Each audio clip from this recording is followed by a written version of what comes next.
गणपते नमः। ओम गंगणपते नमः। ओम गंगणपते नमः। ओम गणपति गजानन भगवान की जय। ओम श्री गुरुवे नमः। ओम श्री गुरुवे नमः। ओम श्री गुरुवे नमः। बोलो गुरु भगवान की जय। ओम नमः शिवाय। ओम नमः शिवाय। ओम नमः शिवाय। भगवान श्री गुरुदेव की असीम अनुकंपा से, माता पिता के आशीर्वाद, जगदम्बा परांबा पराशक्ति, भूत भावन भोलेनाथ के परम सानिध्य में, उनके परम स्नेह और परम कृपा के कारण, आप सभी भक्तों के भाग्य के कारण ही भगवान की अमृत रस कथा, स्वयं जो भगवान शिव के साक्षात स्वरूप हैं, शिव पुराण, उस कथा का आज 19वां दिन है। भगवान की कथा कर्ण के माध्यम से हृदय के अंदर प्रवेश करते करते आज अमृत की 19वीं बूंद आपके हृदय में स्थापित हुई। बड़ी रसमयी, करुणामयी और अमृतमयी भगवान की कथा नित्य जिसका आप श्रवण कर रहे हैं, भगवान की कथा का श्रवण करने में जो आनंद आता है, वो आनंद संसार की दूसरी किसी वस्तु में सर्वथा नहीं। क्योंकि संसार में आने वाले आनंद क्षणिक होते हैं। किसी भी प्रकार की कोई खुशी आपको मिल गई तो आप झूम उठते हैं, लेकिन तनिक थोड़ी ही देर बाद वो खुशी जो है वो आपकी समाप्त हो जाती है और धीरे धीरे धीरे धीरे धीरे धीरे करके वो आनंद कम हो जाता है। एक बार पहली बार जो आनंद आएगा वो थोड़ी देर के बाद वो आनंद, उसी चीज को दोबारा सुनोगे तो थोड़ा सा कम हो जाएगा। परंतु भगवान के नाम के स्मरण के अंदर जो उनके नाम का रस है, जो उनकी कथा का आनंद है, वो कथा का आनंद सर्वदा कभी परिवर्तित ही नहीं। उनके श्री चरण कमल की भक्ति का जो आनंद है वो कभी परिवर्तित नहीं। भगवान के हृदय में जो उनके श्री चरण कमल में जो प्रेम है, कहते हैं कि प्रेम कभी परिवर्तित नहीं होता। वासनाएं, मोह, ये प्रतिदिन चेंज होते हैं। आपके हिसाब से यदि चीज चल रही है तब तो आपको अच्छा लग रहा है, तो आप आनंद में। जिस दिन वो चीज आपके हिसाब से नहीं चलेगी, आप उस हिसाब से आनंद आपका कम हो जाएगा। तो संसार के आनंद उस तरीके के हैं कि जो घटते और बढ़ते रहते हैं। परंतु जो भूत भावन भगवान श्री जगदम्बा के श्री चरण कमल की जो भक्ति का आनंद है, वो सर्वदा एक सा है। उस आनंद में बढ़ोतरी होती रहती है। प्रेम की कोई सीमा नहीं है। आप अपने भगवान को याद करते रहते हैं और अपने भगवान को हृदय में धारण करे रहते हैं। मन ही मन कभी चुपके से उन्हें देखते हैं और अपने हृदय में बड़ी खुशी और बड़े आनंद का अनुभव करते हैं। जहां कहीं भी कोई किसी के इष्ट का यदि मंदिर होता है, अपने इष्ट के मंदिर को यदि कोई व्यक्ति कहीं भी देख लेता है तो तुरंत कहता है कि देखो देखो हमारे भगवान का मंदिर आ गया। प्रसन्नता, एक अलौकिक प्रसन्नता उसके हृदय में आ जाती है। और वो अलौकिक प्रसन्नता कुछ और नहीं, भगवान के श्री चरण कमल की भक्ति का आनंद है। क्या वो आनंद आपने क्या घटता बढ़ता रहता है? नहीं। भगवान के श्री चरण कमल की भक्ति का जो आनंद है वो जहां पर होता है उससे और ऊपर बढ़ता है। और भगवान की कथाएं जो होती हैं उसके अंदर भक्ति को और प्रबल करने का कार्य करता है। जिन भक्तों के मन के अंदर श्रद्धा भाव होता है, भगवान की भक्ति होती है, वे भक्त धीरे धीरे धीरे धीरे करके भगवान की भक्ति का आनंद प्रतिदिन प्राप्त करते रहते हैं। उनकी महिमाओं को सुनते रहते हैं। भगवान की कथाओं से, भगवान की महिमाओं का अनुसरण करने से भक्ति में प्रबलता। आप कथा के माध्यम से देखिए, ये तो एक बहाना है। भगवान के स्वयं साक्षात स्वरूप जब शिव पुराण को आप देख रहे हैं तो आप ये मान के चलिए कि भगवान की शिव पुराण की कथा का जो आप दर्शन ही कर रहे हैं तो दर्शन मात्र ही भगवान की कथा का पूर्ण फल है। यदि आप उनकी चर्चा को सुन रहे हैं तो चर्चा भी उनकी कथा का पूर्ण फल है, और उनके नाम का स्मरण साथ साथ कर रहे हैं तो ये भी उनकी कथा का पूर्ण फल है।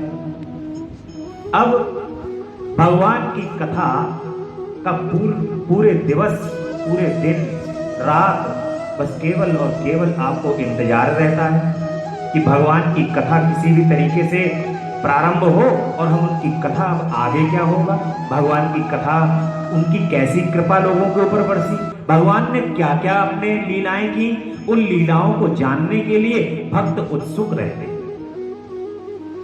जो आपके अंदर की ये उत्सुकता है वो भक्ति के प्रारंभिक बीज की उत्सुकता है, यानी कि आपके अंदर जो अंकुर बीज है वो अंकुरित हो रहा है, और धीरे धीरे प्रतिदिन उनके नाम की चर्चा को आप कान के माध्यम से जब हृदय में ले जाते हो तो वो चर्चा आपके हृदय के अंदर पड़े हुए बीज के अंदर खाद और पानी का कार्य करती है। इसलिए सर्वदा भगवान की चर्चा, चाहे दिन में, ये तो शिव पुराण की कथा श्रावण मास में 11 अगस्त तक चलेगी, परंतु उनकी चर्चा का यदि आपको मौका किसी भी क्षण प्राप्त हो, तभी तो कहते हैं कि भगवान के भक्तों के बीच में हमें सर्वथा रहना चाहिए। जब हम भगवान के भक्तों के बीच रहते हैं तो भगवान की चर्चा होती है, क्योंकि अगर आप संसार के बीच में रहोगे तो संसार के बीच में रहने से संसार की चर्चा होगी, और भगवान के भक्तों के बीच में रहोगे तो भगवान की चर्चा होगी। भगवान की चर्चा होगी तो भगवान का हृदय के अंदर जो बैठे हुए हैं वो आनंद लेंगे और आप आनंद कंद हो जाएंगे, और वैसा जो आनंद है वो आपको सर्वदा कभी प्राप्त नहीं होगा। इसलिए अपने जीवन के अंदर कोई भी समय हो, कोई भी काल हो, आप किसी भी अवस्था के अंदर हो तो अपने प्रभु के नाम के स्मरण को कभी त्यागना नहीं चाहिए। इसलिए श्रावण के अंदर ये श्रवण करने का आपको सौभाग्य प्राप्त हुआ है कि श्रावण मास में इस श्रवण के माध्यम से आप हृदय के अंदर अपने प्रभु को स्थापित कीजिए। 1 महीना श्रवण करो और उस श्रवण का आनंद पूरे वर्ष लो, और वो धीरे धीरे धीरे करके आनंद आपके जीवन में, सावन में जैसे हरियाली आ जाती है ना, भगवान शिव और जगदम्बा की चर्चा को सुनकर के आपके जीवन के अंदर भी हरियाली आ जाती है। जिस प्रकार से श्रावण मास कहते नहीं है कि सावन के अंधे को हरा ही हरा नजर आता है, बारिश होती है, धरती पर हरियाली छा जाती है चारों तरफ, और वो हरियाली भगवान के नाम की हरियाली है, भगवान शिव और शिवा के नाम की हरियाली, उनकी भक्ति की हरियाली है, और ये हरियाली सर्वथा आपके हृदय के अंदर बनी रहनी चाहिए। ये हरियाली कभी सूखे नहीं, इसलिए प्रभु के नाम की बरसात निरंतर करते रहना है, ये आपको सर्वथा सोचना है। इसलिए श्रावण में सुनो, श्रवण करो, और श्रवण करने के बाद अपने हृदय को हरा बना। ये बंजर हृदय जो सूख गया है, उस सूखे हुए हृदय को हरा भरा बना। यही भगवान की चर्चा है। आज की चर्चा में भगवान की कल की जो कथा थी, उस कथा के अंदर माता सती ने दक्ष के यज्ञ को कुपित होकर के विध्वंस कर दिया है, क्योंकि जहां पर भगवान शिव नहीं है वहां शिवा तो जा ही नहीं सकती। उमा, जगदम्बा उमा ने उस यज्ञ को विध्वंस ही कर दिया और स्वयं भगवान शिव के नाम का स्मरण करते हुए उस यज्ञ के अंदर अपने शरीर को त्याग दिया। भगवान शिव के पास जब उनके गण ये सूचना पहुंचाते हैं, भगवान नारद जी के माध्यम से सारे वृतांत को सुनते हुए वीरभद्र की उत्पत्ति करके वहां पर नाना प्रकार से देवताओं के साथ युद्ध होता है। उस युद्ध के अंदर सभी देवता आकर के युद्ध करते हैं। भगवान विष्णु चूंकि यज्ञ की रक्षा के देवता हैं, दक्ष के कहने पर भगवान विष्णु को भी युद्ध करना पड़ता है। भगवान विष्णु को भी वहां पर युद्ध करना पड़ जाता है और कहते हैं, दक्ष कहते हैं कि विष्णु महाप्रभु, आपके बल से ही मैं इस महान यज्ञ का आरंभ किया है। सत्कर्म की सिद्धि के लिए आप ही प्रमाण माने गए हैं। विष्णु, हे प्रभु, आप कर्मों के साक्षी तथा यज्ञों के प्रतिपालक। विष्णु जी कहते हैं कि दक्ष, इसमें संदेह नहीं है कि मुझे तुम्हारे यज्ञ की रक्षा करनी चाहिए, क्योंकि धर्म परिपालन विषयक जो मेरी सत्य प्रतिज्ञा है वह सर्वत्र विख्यात है। फिर शत्रुमर्दन वीरभद्र जो यज्ञशाला के आंगन में आ पहुंचे हैं, भगवान रुद्र की क्रोधाग्नि से जो प्रकट हुए हैं, इस समय रुद्र गणों के नायक यही हैं। ये हम लोगों के विनाश के लिए आए हैं, इसमें संशय नहीं है। कोई भी कार्य क्यों ना हो, वस्तुतः इनके लिए कुछ भी अशक्य है ही नहीं। महान सामर्थ्यशाली वीरभद्र सब देवताओं को अवश्य जलाकर ही शांत होंगे, इसमें कोई संशय नहीं जान पड़ता। मैं भ्रम से महादेव जी की शपथ का उल्लंघन करके जो यहाँ ठहरा रहा, इसके कारण तुम्हारे साथ मुझे भी इस कष्ट का सामना ही करना पड़ेगा। भगवान विष्णु इस प्रकार कह रहे हैं कि वीरभद्र के साथ शिवगणों की सेना का समुद्र उमड़ आया है। समस्त देवता आदि ने उसे देखा और कहा, देवताओं का पलायन। इंद्र आदि के पूछने पर बृहस्पति का रुद्रदेव की अजेयता का बताना।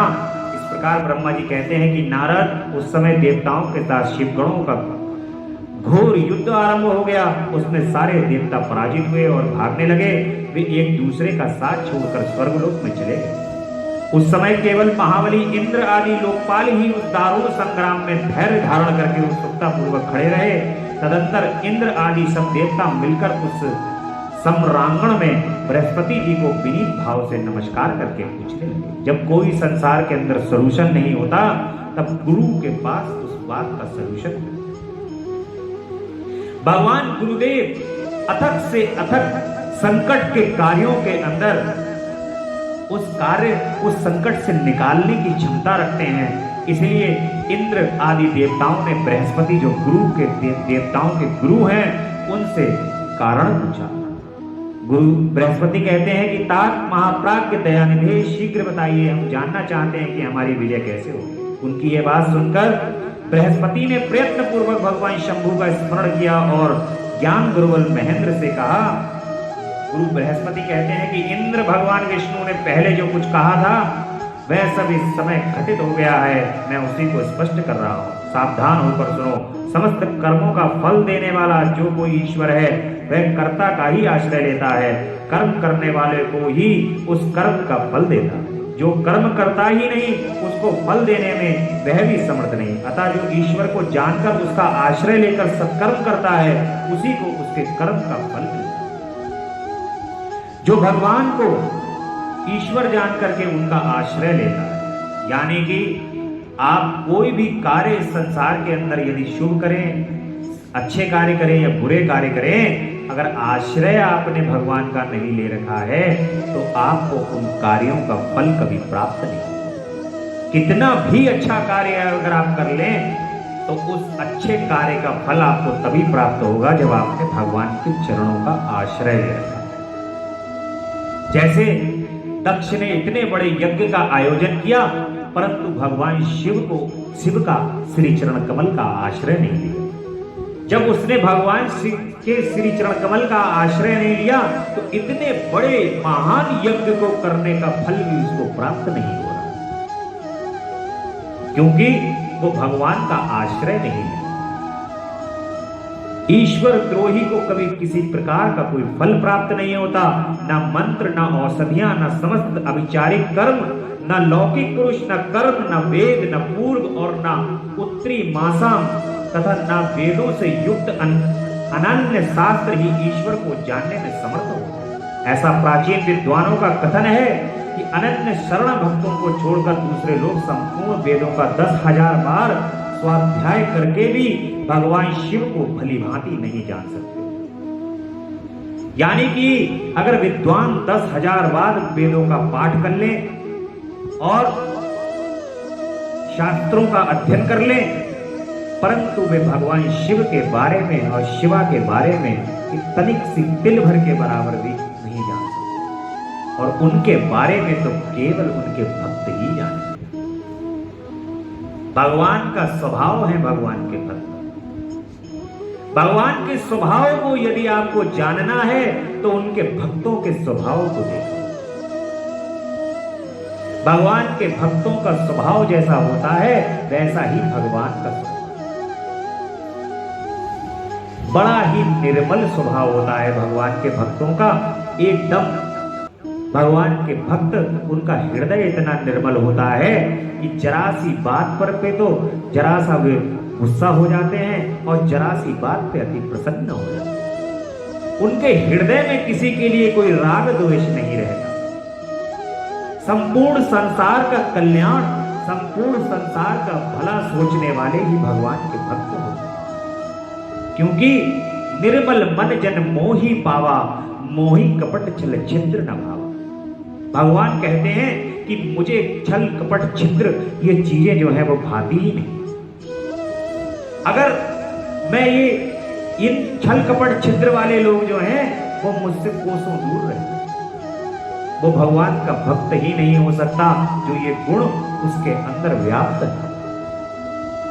इसलिए इन सभी चीजों का यदि उत्पत्ति आपके अंदर हो रही है तो धीरे धीरे धीरे धीरे करके भगवान की शरण को प्राप्त करके उनके चरण को स्मरण करते हुए इन चीजों का धीरे धीरे त्यागन हो जाता है। भगवान की कृपा हो जाती है और ये चीजें अपने आप ही त्याज्य हो जाती है।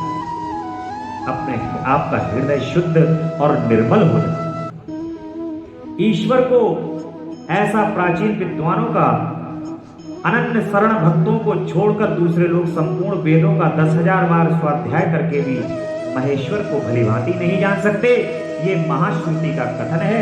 अवश्य भगवान शिव के अनुग्रह से ही सर्वदा शांत, निर्विकार एवं उत्तम दृष्टि से सदा शिव के तत्व का साक्षात्कार हो सकता है। सुरेश्वर, क्या कर्तव्य है और क्या अकर्तव्य है इसका विवेचन करना अभीष्ट होने पर मैं जो इसमें सिद्धि का उत्तम अंश है उसी का प्रतिपादन करो। तुम अपने हित के लिए उसे ध्यान देकर सुनो। इंद्र, तुम लोकपाल के साथ आज नादान बनकर दक्ष यज्ञ में आ गए, बताओ तो यहाँ क्या पराक्रम करोगे? भगवान रुद्र जिनके सहायक हैं, ऐसे ये परम क्रोधी रुद्रगण इस यज्ञ में विघ्न डालने के लिए आए हैं और अपना काम पूरा करेंगे, इसमें कोई संशय नहीं है। मैं सत्य सत्य कहता हूं कि इस यज्ञ के विघ्न का निवारण करने के लिए वस्तुतः तुम में से किसी के पास भी सर्वदा कोई उपाय नहीं, क्योंकि भगवान शिव जो यज्ञ के आधार हैं वो यज्ञ के आधार ही नाराज है। भगवान शिव क्रोधित हैं और जगदम्बा शक्ति जो है उस यज्ञ के अंदर विध्वंस हो चुकी है। अपने प्राणों को जगदम्बा ने वहां पर शरीर को छोड़ दिया है और अपने शरीर को छोड़ करके उस यज्ञ को विध्वंस कर दिया। इसलिए बृहस्पति की बात सुनकर वे इंद्र सहित समस्त लोकपाल बड़ी चिंता में पड़ गए। तब महावीर रुद्रगणों से घिरे हुए वीरभद्र ने मन ही मन भगवान शंकर का स्मरण करके इंद्र आदि लोकपालों को डांटा और इसके पश्चात रुद्रगणों के नायक वीरभद्र ने रोष से भरकर तुरंत ही संपूर्ण देवताओं को तीखे बाणों से घायल कर दिया। उन बाणों की चोट खाकर इंद्र आदि समस्त सुरेश्वर भागते हुए 10 दिशाओं में चले गए। जब लोकपाल चले गए और देवता भाग खड़े हुए तब वीरभद्र अपने गणों के साथ यज्ञशाला के समीप गए। उस समय वहां विद्यमान समस्त ऋषि अत्यंत भयभीत हो परमेश्वर श्री हरि की को रक्षा के लिए प्रार्थना कर रहे थे। सहता नतमस्तक हो शीघ्र बोले, देव देव रमानाथ सर्वेश्वर महाप्रभु, आप दक्ष के यज्ञ की रक्षा, आप ही यज्ञ हैं, इसमें संशय नहीं है। यज्ञ आपका कर्म है, रूप और अंग है, आप यज्ञ के रक्षक हैं, अतः दक्ष के यज्ञ की रक्षा कीजिए। आपके सिवा कोई दूसरा रक्षक नहीं है। ब्रह्मा जी कहते हैं कि नारद, ऋषियों का ये वचन सुनकर जो मेरे सहित भगवान विष्णु वीरभद्र के साथ युद्ध करने की इच्छा से चले, श्री हरि को युद्ध के लिए उद्धत देख शत्रुमर्दन वीरभद्र जो वीर प्रथम गणों से घिरे हुए थे, कड़े शब्दों में भगवान विष्णु को कहने लगे। वीरभद्र की बात सुनकर भगवान बुद्धिमान देवेश्वर विष्णु वहां प्रसन्नता पूर्वक हंसते हुए बोले कि वीरभद्र, आज तुमने मेरे सामने जो कहता हूं उसे तुम सुनो। मैं भगवान शंकर का सेवक हूं। तुम मुझे रुद्रदेव से विमुख न कहो। दक्ष अज्ञानी है, कर्म कांड में ही इसकी निष्ठा है। इसने मूर्तावश पहले मुझसे बारंबार अपने यज्ञ में चलने के लिए प्रार्थना की थी। मैं भक्त के अधीन ठहरा, इसलिए चला आया। भगवान महेश्वर भी भक्त के अधीन रहते हैं। तात दक्ष मेरा भक्त है, इसलिए मुझे यहाँ आना पड़ा। रुद्र के क्रोध से उत्पन्न हुए वीरभद्र, तुम रुद्र तेज स्वरूप हो, उत्तम प्रताप के आश्रय हो। मेरी प्रतिज्ञा सुनो। मैं तुम्हें आगे बढ़ने से रोकता हूं, और मुझे रोको, परिणाम वही होगा जो होने वाला होगा। ब्रह्मा जी कहते हैं कि नारद भगवान विष्णु के ऐसा कहने पर महाभाव वीरभद्र हंसकर बोला, आप मेरे प्रभु के प्रिय भक्त हैं, ये जानकर मुझे बड़ी प्रसन्नता हुई। इतना कहकर गणनायक वीरभद्र हंस पड़ा और विनय से नतमस्तक हो बड़ी प्रसन्नता के साथ भगवान विष्णु से कहने लगे कि महाप्रभु, मैंने आपकी भावना की परीक्षा के लिए कई बातें कही थी। इस समय यथार्थ बात कहता हूँ, सावधान होकर सुनो। हरे, जैसे शिव वैसे आप हैं, जैसे आप हैं वैसे ही भगवान शिव हैं, ऐसा वेद कहते हैं। और वेदों का ये कथन शिव की आज्ञा के अनुसार ही है। रमानाथ भगवान शिव की आज्ञा से इन सब लोग उनके सेवक ही हैं। तथापि मैंने जो बात कही है वह इस वाद विवाद के अवसर के अनुरूप ही है। आप मेरी हर बात को आपके प्रति आदर के भाव से ही कही गई समझिएगा प्रभु। ब्रह्मा जी कहते हैं, वीरभद्र का यह कथन सुनकर श्री हरि हंस पड़े और उनके लिए हितकर वचन बोले। भगवान विष्णु कहते हैं कि महावीर, तुम मेरे साथ निशंक होकर युद्ध करो। तुम्हारे अस्त्रों से शरीर के भर जाने पर ही मैं अपने आश्रय को जाऊंगा। ब्रह्मा जी कहते हैं, ऐसा कहकर भगवान विष्णु चुप हो गए और युद्ध के लिए कमर कसकर डट गए। महाबली वीरभद्र भी अपने गणों के साथ युद्ध के लिए तैयार हो गए। देखिए, भगवान के भक्त दक्ष जो है वो भगवान विष्णु का भक्त है, और भगवान विष्णु अपने भक्त के लिए युद्ध करने को तैयार है। वैसे तो भगवान विष्णु के हृदय में भगवान शिव और भगवान शिव के हृदय में भगवान विष्णु विराजमान। पूर्व में भी कथा को जब हम पढ़ रहे हैं तो ये तीनों एका, प्रणवाक्षर के मध्य में ये तीनों एका, परब्रह्म परमात्मा परब्रह्म से ही इन तीनों की उत्पत्ति हुई है। इस कारण ये तीनों एक ही हैं, और लेकिन भक्त वत्सला होने के कारण भगवान भक्त वत्सल हैं। भगवान कहते हैं कि जो निज भक्तन को वैरी है, सो निज वैरी मेरो। भक्तन की रक्षा हित कारण चक्र सुदर्शन है। ये चक्र सुदर्शन जो है भक्तों की रक्षा के कारण ही मैंने धारण किया है। ये चक्र सुदर्शन अपनी रक्षा के लिए धारण नहीं, और भक्तों का मान न टल जाए, भक्तों की बात न टल जाए, इनकी बात न खराब हो जाए। एक बड़ा अच्छा प्रसंग मुझे यहाँ पर बात टलने के ऊपर ध्यान आ रहा है। एक समय पहले एक पिक्चर आया करती थी जिसका नाम था माँ जगजननी। माँ जगजननी पिक्चर थी, बड़ी सुंदर पिक्चर थी, बहुत अच्छी, बड़ी भक्ति भाव वाली माता के। और उस फिल्म में धार्मिक फिल्म थी, और धार्मिक फिल्म में एक राजा होता है। वो राजा कहता है, पंडित जी के पास मंदिर में जाता है, पंडित जी से कहता है, हाँ भाई ब्राह्मण बताओ पूर्णमासी कब है। अब पंडित जी बेचारे, उनको कम दिखाई देता था। कम दिखाई देने के कारण उन्होंने पत्रा देखी। पत्रा देखने के कारण उन्होंने कही महाराज पूर्णमासी जो है वो शुक्रवार की है। राजा ने कहा, कुछ लोगों ने, जैसे कोई ज्यादा भक्ति का कार्य करता है तो संसार के अंदर लोगों को उनसे भी जलन की उत्पत्ति होती है। संसार तो संसार है, जबकि जो भगवान की भक्ति करे उनके दर्शन कर लेने मात्र से ही आपके सारे पाप कर्म नाश हो जाते हैं। लेकिन लोग और घोर पाप करने लगते हैं, जल करके उनसे जलते हैं, जलने के बाद उनसे और घोर पाप की उत्पत्ति करने लगते हैं। परंतु ऐसा ही राजा से लोग शिकायत करते थे कि ये केवल पूजा पाठ का कार्य करता है, इसके अलावा और कोई कार्य नहीं करता, लोगों को भ्रमित करता है। राजा पहुंच करके, क्योंकि राजा के मन में पहले पूर्व से ही रोष है उन ब्राह्मण के लिए, पहुंच करके कहते हैं कि बताओ। और सोने पे सुहागा ये हुआ कि शुक्रवार की अमावस्या की पूर्णमासी नहीं थी। राजा भली भांति जानता था कि पूर्णमासी जो है वो अभी है ही नहीं, जब अमावस्या आ जाएगी तो उसके 15 दिन के बाद पूर्णमासी आएगी। राजा बड़े भाव से कहता है कि ठीक है पंडित जी, शुक्रवार को हम आएंगे मंदिर में। और अगर उस समय विद्वान भी बराबर में राजा के होते हैं, कहते हैं महाराज ये महामूर्ख है, ये मूर्खता पूर्ण बातें करता रहता है, बस यहां पर बैठे बैठे, इसको ज्ञानवान कुछ नहीं है। ये खुद स्वयं कह रहा है कि जो है पूर्णमासी शुक्रवार आने वाले शुक्रवार की। पंडित जी कहते हैं कि साहब मुझे तो कुछ ध्यान नहीं है, मैंने तो जगदम्बा का स्मरण करते करते, माता का मंदिर था वो कहते हैं कि माँ का स्मरण करते करते मुझे तो साहब कुछ ध्यान ही नहीं है।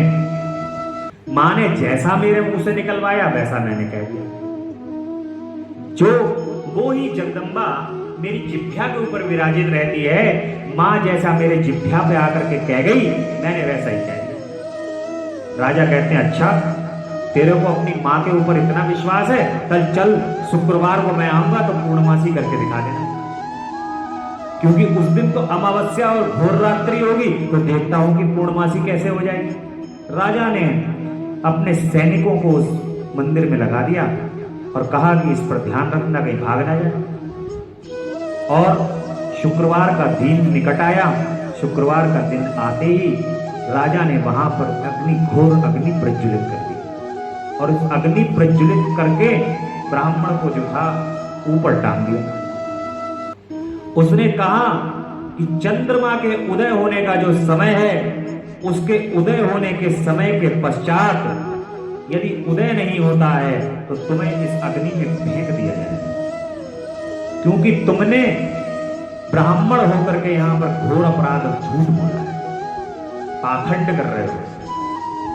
अब क्योंकि भगवान के जो भक्त निर्मल होते हैं, बड़े निर्मल होते हैं, उनका हृदय बड़ा शुद्ध और निर्मल होता है, वो केवल अपने भगवान पर विश्वास करते हैं और बड़े दृढ़ होते हैं। भगवान के भक्त जो होते हैं बड़े, उनको अपनी भगवान की भक्ति के ऊपर बड़ी दृढ़ता हो। वो कहते हैं कोई बात नहीं, जगदम्बा जैसा कहवाया वैसा करे। अब राजा जो था बैठ गया इंतजार में कि सूर्य चंद्र उदय हो। नहीं उदय होंगे तो ये तो आज गया काम से, क्योंकि पता था उनको आज तो पूर्णमासी है ही नहीं। अब ब्राह्मण देव धीरे धीरे धीरे धीरे करके माँ का स्मरण करते रहे। वो कह रहे हैं कि जगदम्बा मेरी लाज रख लेना, माँ मुझे बचा लेना, मैंने तुम्हारे श्री चरण कमल के भरोसे पर ही सब कुछ कहा। माँ भी मंद मंद मुस्कुरा रही हैं, क्योंकि राजा का जो अभिमान है आज वो भी चूर होगा, और जो लोग साथ में विद्वान और बड़े बड़े प्रकांड पंडित और भी हैं, आज उनका भी अभिमान चूर होगा। जैसे ही चंद्रमा के उदय होने का समय होता है, वो कहता है कि माँ अब तो कुछ क्षण ही बाकी हैं, सामने खड़ी रहना, भले ही चाहे प्राण त्याग दूं, लेकिन तुम सामने दिखाई देती। अब माँ तो भक्त वत्सला है। जगदम्बा कहती है कि समस्त संसार के नियम और कानून चाहे चेंज हो जाए, पर मेरे भक्त का जो मान है वो कभी मान चेंज नहीं।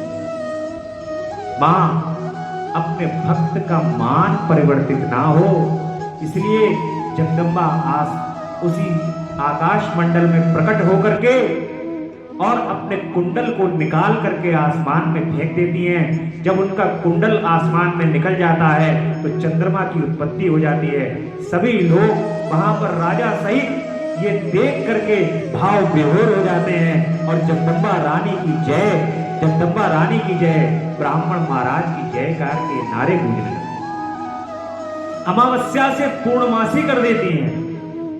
जगदम्बा इस प्रकार से अपने भक्तों की लाज रख लेती हैं। भगवान इस प्रकार से आकर के अपने भक्तों की लाज रखते हैं। ऐसा ही कार्य भगवान विष्णु भी वहां पर कर रहे हैं। और भगवान विष्णु दक्ष चूंकि उनके भक्त हैं और अपने भक्त की लाज रखने के कारण ही वहां पर युद्ध का कार्य कर रहे हैं। और मन ही मन भगवान शिव और भगवान विष्णु की मन ही मन बातचीत भी हो रही है।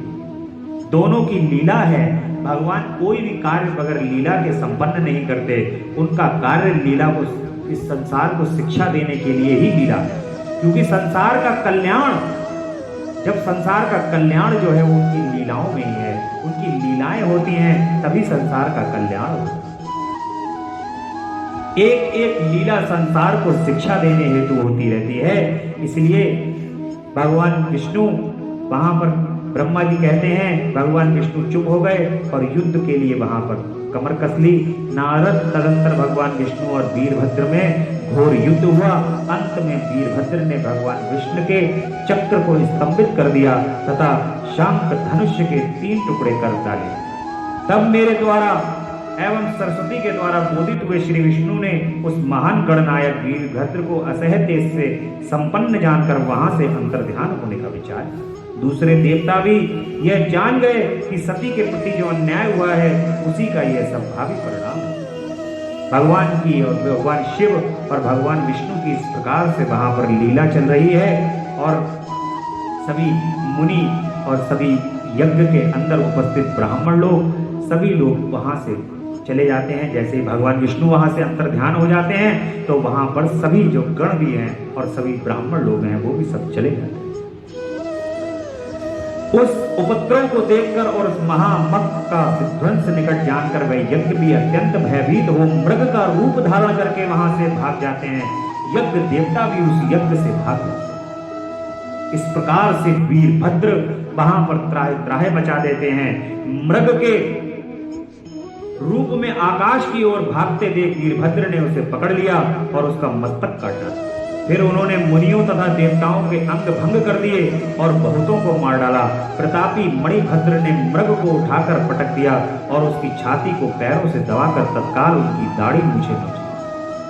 चंड ने बड़े वेग से पूषा के दांत उखाड़ दिए, क्योंकि पूर्व काल में जिस समय महादेव जी को दक्ष के यहाँ गालियां दी जा रही थी उसी समय वे दांत दिखा दिखाकर हंस रहे थे।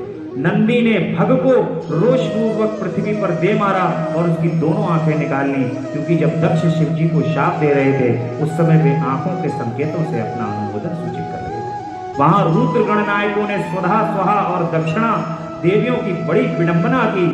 वही जो मंत्र तंत्र तथा दूसरे लोग थे उनका भी बहुत तिरस्कार किया। ब्रह्मपुत्र दक्ष भय के सारे वेदों के भीतर छिप गए। वीरभद्र उनका पता लगाकर उन्हें बलपूर्वक पकड़ लाए। फिर उनके दोनों गाल पकड़कर उन्होंने उनके मस्तक पर तलवार से आघात किया, परंतु योग के प्रभाव से दक्ष का सिर अभेद हो गया, इसलिए कट नहीं सका।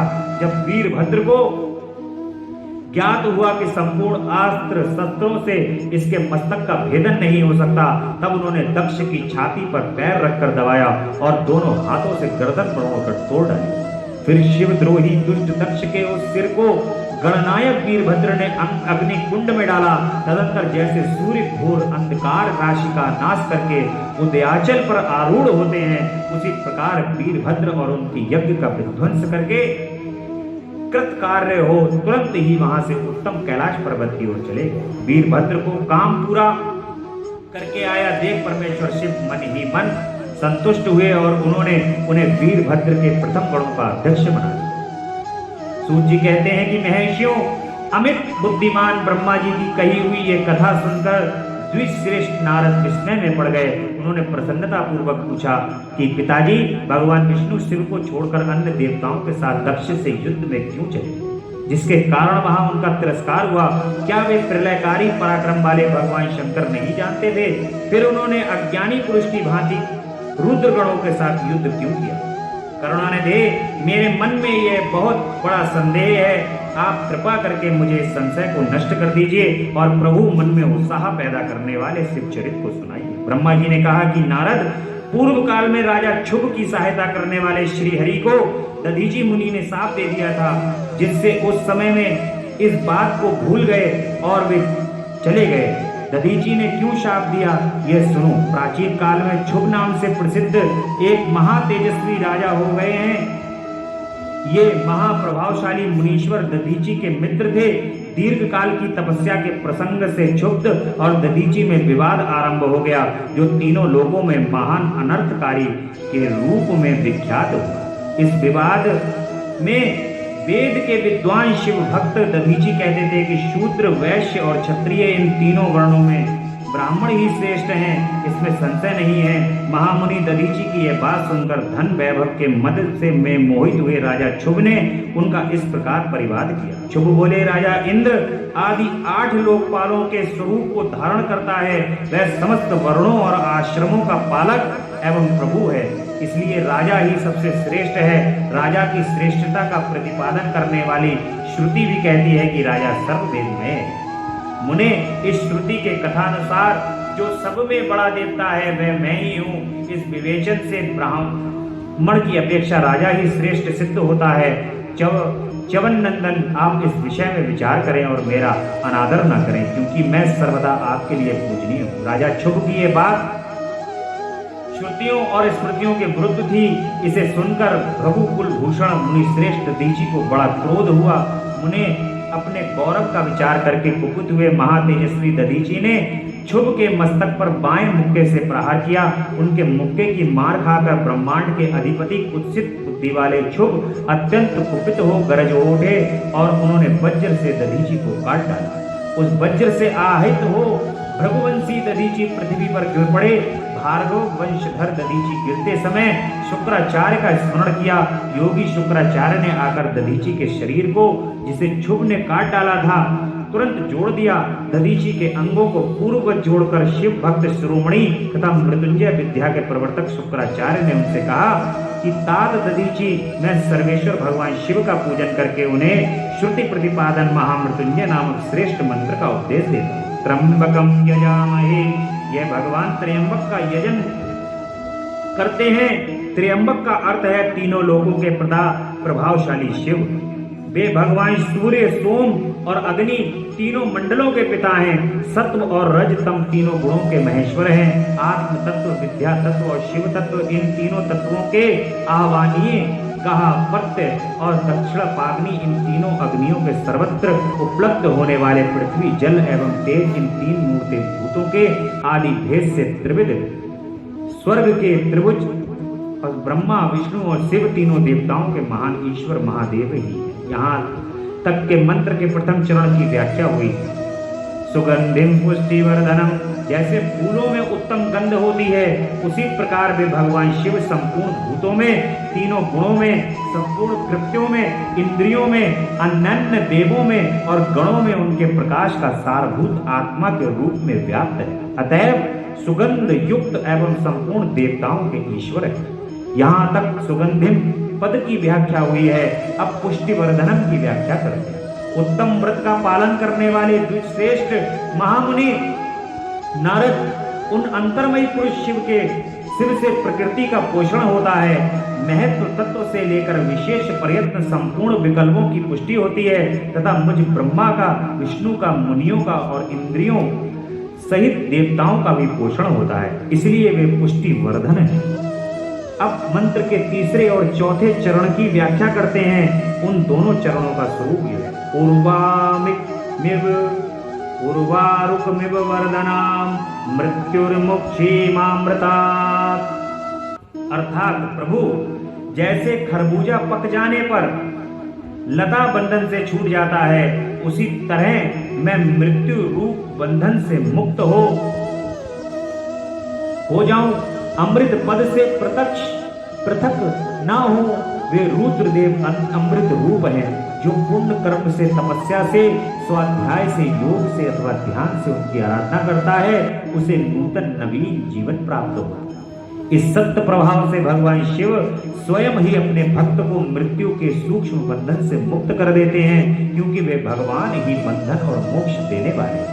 ठीक उसी तरह जैसे उर्वारुक अर्थात ककड़ी का पौधा अपने फल को स्वयं ही लता के बंधन में बांधे रखता है और पक जाने पर स्वयं ही उसे बंधन से मुक्त कर देता है।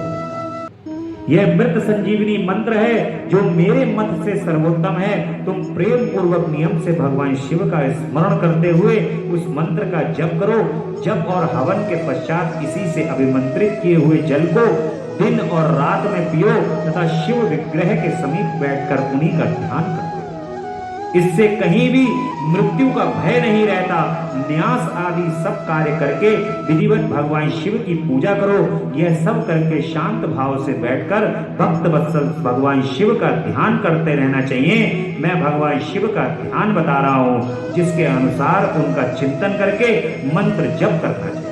इस तरह निरंतर जप करने से बुद्धिमान पुरुष भगवान शिव के प्रभाव से उस मंत्र को सिद्ध कर लेते हैं।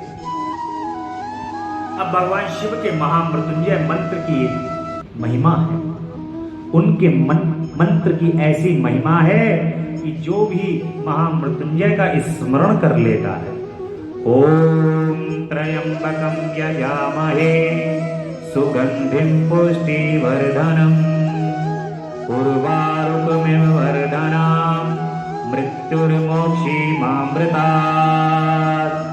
ओम त्र्यंबकं यजामहे सुगंधिं पुष्टिवर्धनम् उर्वारुकनिर्वन्धनम् मृत्युर्मोक्षीमामृतात्। इस प्रकार से भगवान के मंत्र का जो भक्त जाप दिन रात करते हैं, उनके श्री चरण कमल का आश्रय लेकर महामृत्युंजय उसको जन्म और मृत्यु के बंधन से मुक्त तो करते ही हैं, जीवन के अंदर आने वाले समस्त प्रकार के कष्टों को दूर करके संसार के समस्त प्रकार के वैभव को, रोगों का नाश कर देते हैं, वैभवशाली बना देते हैं और रोगों का नाश कर देते हैं। कितनी भी बड़ी मृत्यु की सैया के ऊपर लेटा हुआ व्यक्ति यदि महामृत्युंजय जब उसके नाम के लिए यदि कर दिया जाता है, तो मृत्यु की शैया के ऊपर लेटा हुआ व्यक्ति भी महामृत्युंजय के जाप के प्रभाव से तुरंत शीघ्र ही ठीक होकर के भगवान की कृपा को प्राप्त कर लेता है और आयु को प्राप्त करता है। ऐसे भगवान के महामृत्युंजय का प्रभाव है। मृत्युंजय का ध्यान किस प्रकार करें? हस्ताब्जो जयुगस्त कुंभ युगलादुदत्त तोयं शिरा सिंचितं करयोरिदृग्ने ददतं स्वाकं सकुंभो करो अचक्षंग मृगहस्तं बम्बुचत जगतं मूर्धस्थ चंद्रश्रवत पीयूषार्ध तनूं भजे शरीरं त्रयक्षं च मृत्युंजयम्। इस प्रकार से भगवान की स्तुति करते रहते हैं। ब्रह्मा जी कहते हैं कि जो अपने दो करकमलों में रखे हुए दो कलशों से जल निकाल कर उनमें से ऊपर वाले दो हाथों पर अपने मस्तक को सींचते हैं, अन्य दो हाथों में दो जो घड़े लिए हुए हैं उन्हें अपने गोद में रखे हुए हैं तथा शेष दो हाथ में रुद्र एवं मृग मुद्रा धारण करते हुए कमल के अनुसार बैठे हुए हैं, आसन पर बैठे हुए हैं। सिर पर स्थित चंद्रमा से निरंतर झरते हुए अमृत से जिनका सारा शरीर भीगा हुआ है तथा जो 3 नेत्र धारण करने वाले हैं, उन भगवान मृत्युंजय का जिनके साथ गिरिजा नंदिनी उमा भी विराजमान है, मैं चिंतन करता हूं। इस प्रकार से भगवान का चिंतन है, उनका ध्यान है। और हरिद्वार जो लोग गए हुए हैं, वो हरिद्वार में स्टेशन से निकल करके जो चौराहा है, उस चौराहे पे आकर के इस मुद्रा के भगवान के दर्शन अवश्य करते हैं।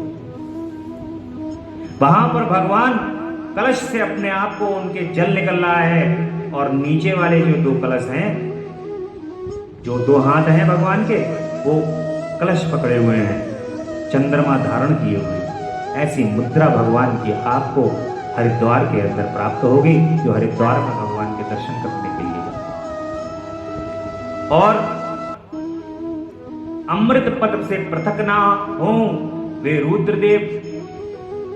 ब्रह्मा जी कहते हैं कि तात मुनि श्रेष्ठ दधीची को इस प्रकार उपदेश देकर शुक्राचार्य भगवान शंकर का स्मरण करते हुए अपने स्थान को लौट गए।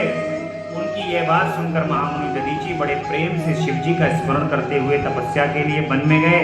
वहां जाकर उन्होंने विधि पूर्वक महामृत्युंजय मंत्र का जाप और प्रेम पूर्वक भगवान शिव का चिंतन करते हुए तपस्या प्रारंभ की। दीर्घ काल तक उन मंत्र का जाप और तपस्या द्वारा भगवान शंकर की आराधना करके दधीची ने महामृत्युंजय शिव को संतुष्ट किया। महामुनि उस जप से प्रसन्न चित्त हुए भक्त वत्सल भगवान शिव दधीची के प्रेम बस उनके सामने प्रकट हो गए। अपने प्रभु शंभु का साक्षात दर्शन करके मुनीश्वर दधीची को बड़ी प्रसन्नता हुई। उन्होंने विधि पूर्वक प्रणाम करके दोनों हाथ से भक्ति भाव से भगवान शंकर का स्तंभन किया तथा तदंतर मुनि के प्रेम से प्रसन्न हुए। शिव ने च्यवन कुमार दधीची से कहा कि तुम वर मांगो। भगवान शिव का यह वचन सुनकर भक्त शिरोमणि दधीची दोनों हाथ जोड़कर मस्तक को भक्त वत्सल भगवान शिव से बोले कि महादेव मुझे 3 वर दीजिए, मेरी हड्डी वज्र हो जाए, कोई भी मेरा वध ना कर सके और मैं सर्वत्र अधीन रहूं, कभी मुझ में दीनता ना आए। दधीची का यह वचन सुनकर प्रसन्न हुए परमेश्वर शिव ने तथास्तु कहकर उन्हें वे 3 वर दे दिए। शिवजी से 3 वर पाकर वेद मार्ग में प्रतिष्ठित महामुनि दधीची आनंद मग्न हो गए और शीघ्र ही राजा शुभ के स्थान में गए। महादेव जी से अवध्यता वज्रमय अस्थि और अधीनता पाकर दधीची ने राजेंद्र शुभ के मस्तक पर लात मारी। फिर तो राजा शुभ ने क्रोध करके दधीची पर वज्र से प्रहार किया। वे भगवान विष्णु के गौरव से अधिक गर्व से भरे हुए थे, परंतु शुभ का चलाया हुआ वज्र परमेश्वर शिव के प्रभाव से महात्मा दधीची का नाश न कर सका। इसमें ब्रह्म कुमार शुभ को बड़ा विस्मय हुआ। मुनीश्वर दधीची की अवध्यता अधीनता और वज्र से भी बढ़कर प्रभाव देखकर ब्रह्म कुमार शुभ ने मन में बड़ा आश्चर्य हुआ। उन्होंने शीघ्र ही वन में जाकर इंद्र के छोटे भाई मुकुंद की आराधना आरंभ की। वे शरणागत पालक नरेश मृत्युंजय सेवक दधीची से पराजित हो गए थे। शुभ की पूजा से गरुड़ध्वज भगवान मधुसूदन बहुत संतुष्ट हुए। उन्होंने राजा को दिव्य दृष्टि प्रदान की। उस दिव्य दृष्टि से ही जनार्दन देव का दर्शन करने उन गरुड़ध्वज को शुभ ने प्रणाम किया और प्रिय वचनों द्वारा उनकी स्तुति की। इस प्रकार देवेश्वर आदि ने प्रसन्न चित्त उन अजय ईश्वर श्री नारायण देव का पूजन और स्तंभन करके राजा ने भक्ति भाव से उनकी ओर देखा तथा जनार्दन के चरणों में मस्तक रक्षक प्रणाम करने के पश्चात उन्हें अपना अभिप्राय सूचित। राजा बोले, भगवान दधीची नाम से प्रसिद्ध एक ब्राह्मण हैं जो धर्म के ज्ञाता हैं। उनके हृदय में विनय का भाव है। वे पहले मित्र थे। इन दिनों रोग शोक से रहित महामृत्युंजय महादेव की आराधना करके वे उन्हीं कल्याणकारी शिव के प्रभाव से समस्त अस्त्र शस्त्रों द्वारा सदा के लिए अबद्ध हो गए। एक दिन उन महातपस्वी दधीची ने भरी सभा में आकर अपने बाएं पैर से मेरे मस्तक पर बड़े वेग से अवहेलना पूर्वक प्रहार किया और बड़े गर्व से कहा कि मैं किसी से नहीं डरता। हरे वे मृत्युंजय से उत्तम वर पाकर अनुपम गर्व से भर गए। ब्रह्मा जी कहते हैं कि नारद महात्मा दधीची की अवबद्धता समाचार जानकर श्री हरि ने महादेव के संतुलित प्रभाव का स्मरण किया।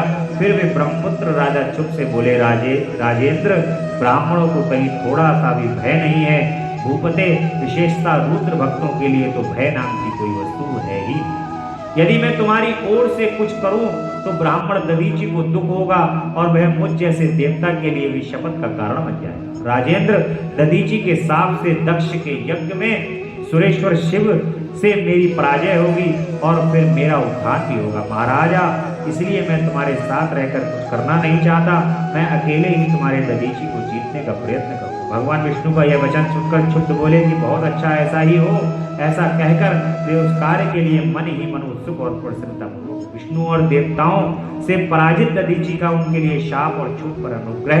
इस प्रकार दधीची जो है वो भगवान विष्णु से युद्ध में हार जाते हैं। भगवान विष्णु और दधीची का युद्ध होता है। भगवान विष्णु का वचन सुनकर मैं शैव शिरोमणि महामुनि दधीची निर्भय ही रहूं और हंसकर बोले। दधीची कहते हैं कि देवादिदेव पिनाकपाणी भगवान शंभु के प्रसाद से कहीं भी किसी और किंचित मात्र भी नहीं डरता, सदा ही निर्भय रहता हूँ। इस पर श्री हरि ने मुनि को देवताओं ने उनका साथ दिया, किंतु उनके सभी अस्त्र कुंठित हो गए थे। तदंतर भगवान विष्णु ने अगणित गणों की सृष्टि की, परंतु महर्षि ने उनको भी भस्म कर दिया। दधीचि बोले, महाभाव माया को त्याग दीजिए। विचार करने से ये प्रतिभा मात्र प्रतीक होती है। माधव, मैंने सहस्त्रों दुर्विजय वस्तुओं को जान लिया है। आप मुझ में अपने सहित संपूर्ण जगत को देखिए। निरालस्य होकर मुझ में ब्रह्म तथा रुद्र का भी दर्शन कीजिए। मैं आपको दिव्य दृष्टि देता हूँ। ऐसा कहकर भगवान शिव के तेज से पूर्ण शरीर वाले च्यवन कुमार दधीचि मुनि ने अपनी देह में मस्तक ब्रह्मांड का दर्शन कराया। तब भगवान विष्णु ने उन पर पुनः कहा, इसमें ही मेरे साथ राजा शुभ वहां आ पहुंचे। मैंने निश्चेष्ट खड़े हुए भगवान पद्मनाभ को देवताओं को क्रोध करने से रोका। मेरी बात सुनकर इन लोगों ने ब्राह्मण दधीचि को परास्त नहीं किया। श्री हरि उनके पास गए और उन्होंने मुनि को प्रणाम किया। तदंतर शुभ अत्यंत दीन हो इन मुनीश्वर दधीचि के निकट गए और उन्हें प्रणाम करके प्रार्थना करने। शुभ बोले, मुनि श्रेष्ठ शिव भक्त शिरोमणि, मुझ पर प्रसन्न होइए। परमेश्वर, आप दुर्जनों की दृष्टि से दूर रहने वाले हैं, मुझ पर कृपा कीजिए। ब्रह्मा जी कहते हैं कि नारद, राजा शुभ की ये बात सुनकर तपस्या की निधि ब्राह्मण दधीचि ने उन पर अनुग्रह किया। तत्पश्चात श्री विष्णु आदि को देखकर वे मुनि क्रोध से व्याकुल हो गए और मन ही मन शिव का स्मरण करके विष्णु तथा देवताओं को शाप दे दिया। दधीचि ने कहा कि देवराज इंद्र सहित देवताओं और मुनीश्वरों, तुम लोग रुद्र की क्रोधाग्नि से विष्णु तथा अपने गण सहित पराजित हो ध्वस्त हो जाओ। देवताओं को इस तरह शाप दे शुभ की ओर देखकर देवताओं और राजाओं के पूजनीय द्विश्रेष्ठ दधीचि ने कहा कि राजेंद्र, ब्राह्मण ही बली और प्रभावशाली होते हैं। ऐसा स्पष्ट रूप से कहकर ब्राह्मण दधीचि ने अपने आश्रम में प्रविष्ट हो गए। फिर दधीचि को नमस्कार मात्र करके शुभ अपने घर चले गए। तत्पश्चात भगवान शिव विष्णु देवताओं के साथ जैसे आए थे उसी तरह अपने वैकुंठ लोक को चले गए। इस प्रकार वह स्थान स्थानेश्वर नामक तीर्थ के नाम से प्रसिद्ध हो गया। स्थानेश्वर की यात्रा करके मनुष्य शिव का सायुज्य प्राप्त कर लेता है। तात मैंने उन्हें संक्षेप में शुभ और दधीचि के विवाद की कथा सुनाई। यानी कि जो दक्ष का यज्ञ था वो पूर्व काल में दधीचि के द्वारा दिया गया श्राप था, जिस श्राप के अंतर्गत जैसे दधीचि को भगवान विष्णु और उनके गणों के द्वारा वहां पर परास्त किया गया था, उसी प्रकार से दधीचि ने भी श्राप दिया था कि भगवान शिव की क्रोधाग्नि में जल करके तुम सभी जो है वो भयभीत हो जाओगे। और उनकी इस श्राप को स्पष्ट करने के लिए ही दक्ष के यज्ञ की रचना हुई। ब्रह्मा का देवताओं सहित ब्रह्मा जी का शिवलोक में जाकर दुख का निवेदन करना श्री विष्णु ने शिव से क्षमा मांगने की अनुमति देते हैं। नारद जी से कहते हैं कि विधाता महायज्ञ, आप शिव तत्व का साक्षात्कार कराने वाले हैं। आप ये बड़ी अद्भुत एवं रमणीय शिवलीला सुनाई है। तात वीरभद्र जब दक्ष के यज्ञ का विनाश करके कैलाश पर्वत पर चले गए तब क्या हुआ? ब्रह्मा जी कहते हैं कि रुद्रदेव के सैनिकों ने जिस अंग भंग कर दिए थे वे समस्त पराजित देवता और मुनि उस समय मेरे लोक में आए। वहां स्वयं भू को नमस्कार करके सबने बारंबार मेरा स्तंभन किया। फिर अपने विशेष क्लेश को पूर्ण रूप से सुनाया। उसे सुनकर पुत्र शोक से पीड़ित हो गया और अत्यंत व्यग्र हो व्यथित चित्त में बड़ी चिंता करने लगा। फिर मैंने भक्ति भाव से भगवान विष्णु का स्मरण किया। इससे मुझे समयोचित ज्ञान प्राप्त हुआ। तदंतर देवताओं और मुनियों के साथ मैं विष्णु लोक में गया और वह भगवान विष्णु को नमस्कार करके एवं नाना प्रकार के स्तोत्रों द्वारा उनकी स्तुति करके उनसे अपना दुख निवेदन किया। मैंने कहा कि देव, जिस तरह भी यज्ञ पूर्ण हो, यजमान जीवित हो और समस्त देवता तथा मुनि सुखी हो जाएं, वैसा उपाय कीजिए। देव देव रमानाथ, देव मुक्तायक विष्णु, हम देवता और मुनि निश्चय ही आपकी शरण में आए। मुझ ब्रह्मा की बात सुनकर भगवान लक्ष्मीपति विष्णु, जिनका मन सदा शिव में लगा रहता है और जिनके हृदय में दीनता नहीं आती, शिव का स्मरण करके इस प्रकार से बोले कि देवताओं, परम समर्थ तेजस्वी पुरुष से कोई अपराध बन जाए तो कभी उसके बदले में अपराध करने वाले मनुष्य के लिए वह अपराध मंगलकारी नहीं हो सकता। विधाता समस्त देवता परमेश्वर शिव के अपराधी हैं, क्योंकि उसमें भगवान शंभु को यज्ञ का भाग नहीं बना। देवता आदि सभी मुझ ब्रह्मा को इस प्रकार आदेश देकर श्री हरि ने देवगणों के साथ कैलाश पर्वत पर जाने का विचार किया। अब भगवान विष्णु जो हैं वो देवताओं के साथ कैलाश पर्वत पर जाने का विचार करते हैं कि सभी देवता जो हैं ये भगवान शिव के साथ इस प्रकार की जो दक्ष का यज्ञ विध्वंस हो गया है, ब्रह्मा जी कहते हैं कि इस यज्ञ को आप पूर्ण कराइए और जो यजमान है उसको जीवित कराइए। भगवान विष्णु के अंदर ही ऐसी क्षमता है जो इस यज्ञ को पूर्ण करा सकते हैं। भगवान विष्णु कहते हैं कि चलिए भगवान शिव के पास, और वे कैलाश पर्वत सभी देवताओं के साथ जाकर के भगवान की स्तुति करते हैं और भगवान का स्मरण करते हैं। जब भगवान का स्मरण करते हैं तो भगवान शिव का दर्शन करके उस समय विष्णु आदि सभी देवता दोनों हाथ जोड़ करके मस्तक झुका करके तुरंत उनके चरणों में प्रणाम करते हैं। मेरे साथ भगवान विष्णु को आया देख करके सत्य रूपों के आश्रयदाता भगवान रुद्र उठ करके खड़े हो गए और उन्होंने सिर झुकाकर उन्हें प्रणाम भी किया। फिर विष्णु आदि सभी देवताओं ने जब भगवान शिव को प्रणाम कर लिया तब उन्होंने मुझे नमस्कार किया। ठीक उसी तरह जैसे लोगों को उत्तम गति प्रदान करने वाले भगवान विष्णु प्रजापति कश्यप को प्रणाम करते हैं, तत्पश्चात देवताओं और सिद्धों गणाधीशों और महर्षियों से नमस्कृत तथा स्वयं भी नमस्कार करने वाले भगवान शिव ने श्री हरि ने आदर पूर्वक वार्तालाप आरंभ। देवताओं के द्वारा भगवान शिव की स्तुति की जाती है। भगवान शिव का देवता आदि के अंगों के ठीक होने और दक्ष के जीवित होने का वरदान देते हैं। भगवान श्री हरि आदि के साथ यज्ञ मंडप में पधार कर शिव का दक्ष को जीवित करना तथा दक्ष और विष्णु आदि के द्वारा उनकी स्तुति करना। अब भगवान जो है, भगवान तो बड़े निर्मल हैं। भगवान शिव का हृदय बड़ी जल्दी निर्मल हो जाता है। जितनी जल्दी उन्हें क्रोध आता है उतनी जल्दी वो निर्मल हो जाते हैं। जैसे आपने देखा होगा कि आप भगवान का धाम जहां पर अभी आप लोग यात्रा करके आए हैं, कहां यात्रा करिए? श्री केदारनाथ धाम। भगवान के यहाँ पर मनुष्यों द्वारा नाना प्रकार के कृत्यों का जो अशोभनीय कृत्य हैं उनको करने के कारण भगवान वहां पर कुपित हो जाते हैं और कुपित होकर के उस स्थान को भंग कर देते हैं। लेकिन जहां पर महामृत्युंजय ज्योतिर्लिंग के रूप में विराजित हैं वो स्थान सुरक्षित है। परंतु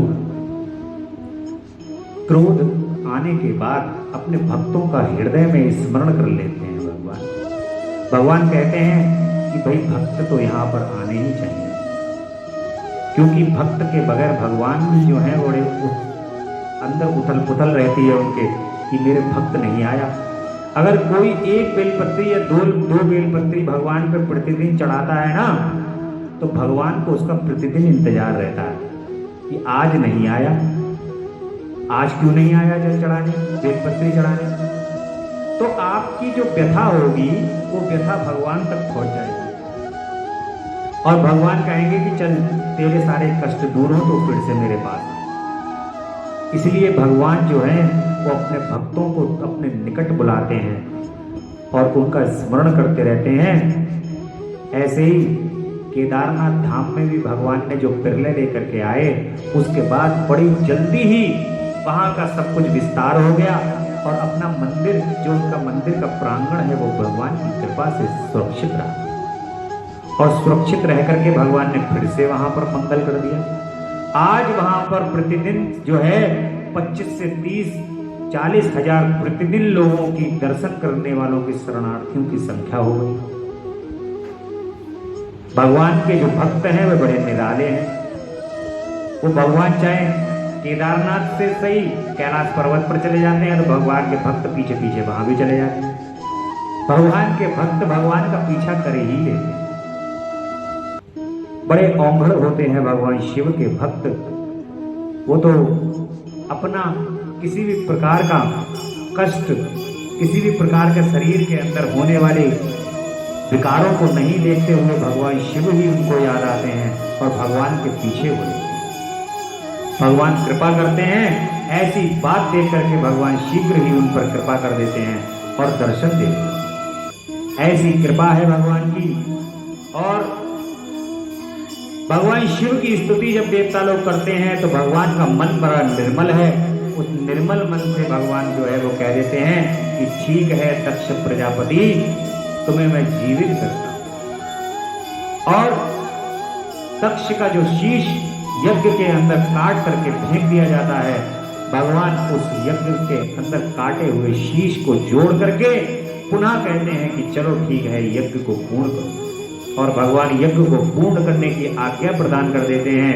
दक्ष के हृदय में भगवान शिव के श्री चरण कमल में परम प्रीति और प्रेम की उत्पत्ति हो चुकी है और उसके मन का जो अहंकार है वो नष्ट हो चुका है।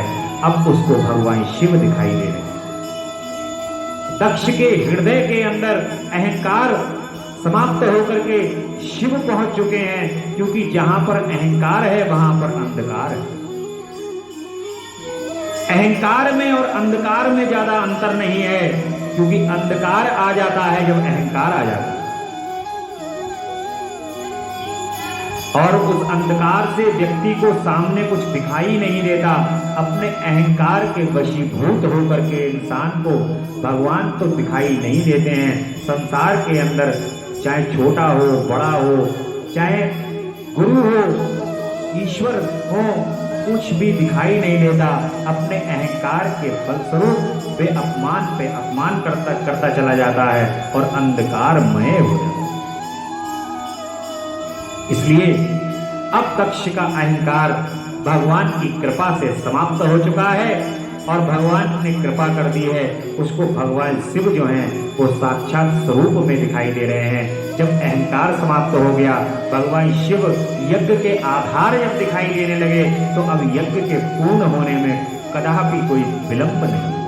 सभी देवता लोग मौजूद हैं, भगवान विष्णु मौजूद हैं, भगवान शिव भी मौजूद हैं। अब यज्ञ तो स्वयं अपने आप में पूर्ण है। इसलिए अब ये यज्ञ भगवान शिव की आज्ञा से पूर्ण हो जाता है। महामुने इस प्रकार महेश्वर की स्तुति करके मैं दोनों हाथ जोड़कर मस्तक झुका करके खड़ा हो गया। तब सुंदर विचार रखने वाले इंद्र आदि देवता और लोकपाल शंकर देव की स्तुति करने लगे। उस समय भगवान शिव के मुखारविंद से मुखारविंद खिल उठा और उनके बाद प्रसन्न चित्त हुए समस्त देवताओं और दूसरे सिद्धों, ऋषियों और प्रजापतियों ने भी भगवान शिव का सहर्ष स्तंभन किया। इसके अतिरिक्त उपदेशों, नागों और सदस्यों तथा ब्राह्मणों के द्वारा पृथक प्रणाम पूर्वक बड़े भक्ति भाव से उनकी स्तुति। भगवान शिव दक्ष को अपनी भक्त वत्सला, ज्ञानी भक्त की श्रेष्ठता तथा तीनों देवताओं की एकता को बताया। दक्ष का अपने यज्ञ को पूर्ण करना, सब देवता आदि का अपने अपने स्थान को जाना, सती खंड का उपसंहार और महत्व। इस प्रकार से भगवान की कथा देगी। भगवान शिव जो हैं वो दक्ष को भक्त वत्सलता बताते हैं। भगवान कहते हैं कि मैं तो भक्त वत्सल हूँ, अगर तुम मुझे एक बार हृदय के अंदर उसी समय यज्ञशाला में ही स्मरण कर लेते तो दक्ष तुम्हारा ये यज्ञ उसी समय पूर्ण हो जाए। और भगवान कहते हैं कि जो ज्ञानी होते हैं, जैसे तुम भगवान विष्णु के लिए कह रहे थे कि प्रभु आप यज्ञ को पूर्ण कराओ, परंतु भगवान शिव की अवहेलना कर रहे थे। अपने अहंकार के कारण भगवान शिव की अवहेलना कर रहे थे। तो भगवान कह रहे हैं कि यदि भगवान विष्णु को तुम कह रहे हो और भगवान शिव की अवहेलना कर रहे हो, तो हम तीनों देवता एक ही हैं। ये तत्व ज्ञान जो है वो उसको दे रहे हैं। कह रहे हैं कि मेरे अप्रसन्न होने से भगवान विष्णु तो तुम्हारे साथ खड़े थे, परंतु वे भी तुमसे प्रसन्न नहीं। ब्रह्मा जी तुम्हारे यज्ञ में उपस्थित थे, परंतु वे तुम्हारे यज्ञ करने से जरा सा भी प्रसन्न नहीं। ऐसा भगवान शिव कह रहे हैं और कह रहे हैं कि दक्ष अपने यज्ञ को तुम पूर्ण करो, अपना यज्ञ तुम पूर्ण कर लो। और दक्ष के यज्ञ पूर्ण होने से ही, जैसे ही वो यज्ञ पूर्ण होता है, सभी देवता अपने अपने स्थान को चले जाते और दक्ष का यज्ञ पूर्ण हो जाता है। बोली भक्त वत्सल भगवान की जय, महामृत्युंजय भगवान की जय। भगवान शिव की ये जो लीला है दक्ष के साथ, दक्ष के यज्ञ की ये लीला हमें ये शिक्षा देती है कि हमें जीवन के अंदर चाहे कितना भी बड़ा यज्ञ कर लें, कितना भी बड़ा संसार का कार्य कर लें, हमारे मन के अंदर अहंकार की उत्पत्ति नहीं होनी चाहिए। यदि अगर अहंकार की उत्पत्ति होती है तो वो कार्य कभी पूर्ण नहीं होता। इसलिए अपने मन के अंदर कदापि अहंकार नहीं लाना चाहिए। आप यदि अहंकार लेकर के आते हो तो जो कार्य पूर्ण होने वाला होता है वो भी पूर्ण नहीं होता और वो कार्य बीच में रुक जाता है। परंतु अब उस कार्य के अंदर आसरा आपको भगवान के चरण कमल का यदि आप ले लेते हो, जीवन के अंदर कोई भी कार्य करते हो तो आसरा उनके श्री चरण कमल का ले लो। जब उनके श्री चरण कमल का आप आसरा लेते हो तो भगवान आप पर प्रसन्न रहते हैं, आपके अहंकार का भी नाश होता है और उनकी कृपा से कार्य भी जल्दी होता है। ऐसी कृपा वो दीन बंधु हैं, दीनानाथ हैं, भक्त वत्सल है, ऐसी कृपा वो करते चलते हैं।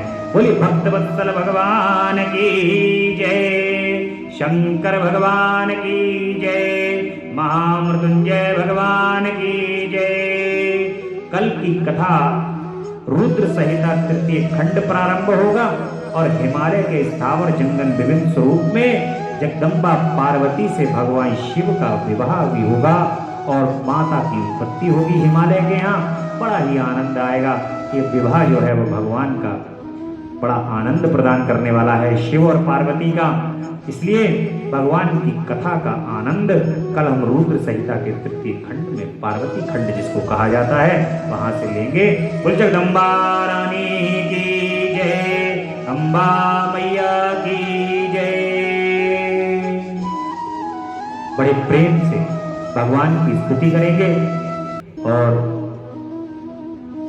तेरा पल पल बीता जाए मुख से जप ले नमः शिवाय, तेरा पल पल बीता जाए से जप ले नमः शिवाय, ओम नमः शिवाय, ओम नमः शिवाय, ओम नमः शिवाय, ओम नमः शिवाय। ये अवसर खाली न जाए मुख से जप ले नमः शिवाय, तेरा अवसर खाली न जाए मुख से जप ले नमः शिवाय, ओम नमः शिवाय, ओम नमः शिवाय। हे मुसाफिरी जब पूरी होगी चलने की मजबूरी होगी, मुसाफिरी जब पूरी होगी चलने की मजबूरी होगी, अवसर खाली न जाए मुख से जप ले नमः शिवाय, ये अवसर खाली न जाए मुख से जप ले नमः शिवाय, ओम नमः शिवाय, ओम नमः शिवाय।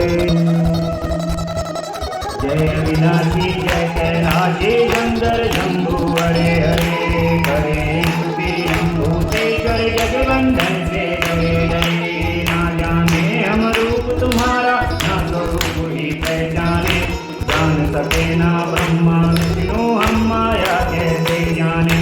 लेकिन इतना सुनते आए तुम हो सर्प जटाधारी, 3 लोक 14 भुवनों के पिता तुम्हें भंडारी। विचरण करते आप सदा ही बैल पीठ पर चढ़े चढ़े, जय अविनाशी कैलाशी शंकर शंभु हरे हरे, करें स्तुति हम भूतेश्वर जगवंदन से डरे डरे। तुमको औंगड़दानी दाता सारा ही संसार कहे, शेष बांसुरी घंटी बांधे ऊपर गंगे धार बहे। माथे पर झरझरे अमृत झरता है, आदि अनादि अनंत शिव नहीं जन्मता मरता है। 11 रुद्र 18 सूरज परिक्रमा दे खड़े खड़े, जय अविनाशी जय कैलाशी शंकर शंभु हरे हरे, करे स्तुति हम भूतेश्वर जगवंदन से डरे डरे। 14 विश्वे देव पवन 49 तुम्हारे दास कहें, 7 समुद्र करुण गायत्री का तुम में आवाज करें। फिर भी भस्म रमाए तन में रुंड मुंड मालाधारी, 3 लोक चरणों में रखते भोले शंकर शिवकारी।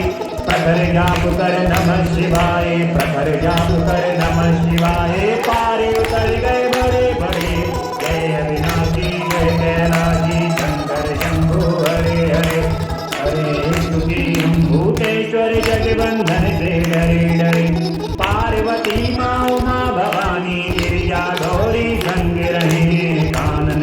मंडल जोड़ कमंडल होते अंग रहे, रिद्धि सिद्धि धन देने वाले सारे संकट दूर करो, निसंतानों को संताने निर्धन में भंडारे भरो, मांग रहे वरदान आपकी चरण शरण में पड़े पड़े, जय अविनाशी जय कैलाशी शंकर शंभु हरे हरे, करे तुझे हम भूतेश्वर जगबंधन से डरे डरे, बोले शंकर भगवान की जय, महामृत्युंजय भगवान की जय।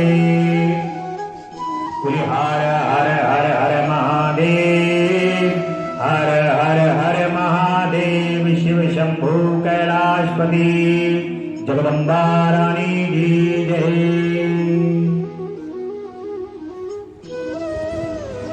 आप रोज कथा का आनंद लेने के लिए शिवम मिश्रा हैश पर हैं,